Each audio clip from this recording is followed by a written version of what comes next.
Hi எல்லோரும் எப்படி இருக்கீங்க? இன்றைக்கி கருவாட்டு குழம்பு தான் லஞ்சுக்கு பார்த்தீங்கன்னா ப்ரிப்பேர் பண்ணிகிட்ருக்கேன். ஊர்லேருந்து வாங்கிட்டு வந்திருந்த கருவாடு பார்த்திங்கன்னா 1 மந்த் ஆகுது. எடுக்கவே இல்லை பாக்ஸிலேருந்து. இன்றைக்கி தான் ஓப்பன் பண்ணி எடுத்து ஞாபகம் வந்தது. சரி இன்றைக்கி கருவாட்டு குழம்பே வச்சிடலாம், லஞ்ச் செய்யவும் லேட் ஆகிடுச்சு அப்படின்னு சொல்லிவிட்டு ஈஸியாக கருவாட்டு குழம்பு செய்யலான்ட்டு தான் ரெடி பண்ணிகிட்ருக்கேன். ரெடி ஆகிடுச்சு. ஹஸ்பண்டுக்கும் பார்த்திங்கன்னா லஞ்ச் பேக் பண்ணியாச்சு. இன்றைக்கி சிம்பிளான லஞ்ச் மெனு தான். மதியத்துக்கு மேலே பார்த்தீங்கன்னா சின்ன பையன் தூங்கிட்டு இருக்காப்புல. மணி 2:30 ஆகிடுச்சு. சரி இனிமேல் எழுந்திரிச்சு வர அதுக்குள்ளே போய் காஞ்சிருக்கிற துணியெல்லாம் எடுத்துகிட்டு வந்து கையோடு மடித்து வைக்கலான்ட்டு ஒரு தாட்டில் போய் எடுத்துகிட்டு வந்தேன். ஆனால் மடிக்கவே இல்லைங்க, அப்படியே தான் இருக்குது பெட்டு மேலே. இதுக்கு எப்போ டைம் கிடைக்குன்னு தெரில மடிக்கிறதுக்கு. அதுக்கப்புறம் சரி சாதம் சாப்பிட்லான்ட்டு கிச்சனுக்குள்ளே போனோம்னா பழைய ரைஸ் தண்ணி ஊற்றி வச்சுருந்தேன்.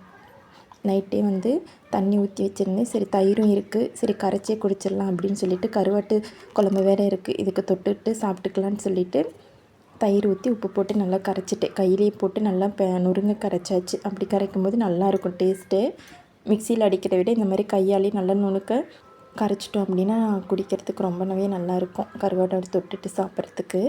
இன்றைக்கி பழைய சாதம் இருந்ததுனால கருவாட்டு குழம்பும் பார்த்திங்கன்னா எதேச்சியாக தான் வச்சேன். அதனால் சரி இதோடைய டேஸ்ட்டு நல்லாயிருக்குன்னு சொல்லிட்டு தான் நான் பழைய சாதமும் கருவாடும் மதியத்துக்கு சாப்பிட்டுக்கிட்டு. நீங்கள் கருவாடு எப்படி சாப்பிடுவீங்கன்ட்டு கமெண்ட் பண்ணுங்கள். சாதத்துக்கூட, மோர் கூட, ரசத்துக்கூட இதில் வச்சு சாப்பிடுவீங்கன்ட்டு எனக்கு கமெண்ட் பண்ணுங்கள். இந்த வீடியோ உங்களுக்கு பிடிச்சிருந்துச்சுன்னா சப்ஸ்கிரைப் பண்ணுங்கள், ஷேர் பண்ணுங்கள், லைக் பண்ணுங்கள். இன்னொரு ஷார்ட்ஸ் வீடியோவில் பார்க்கலாமா?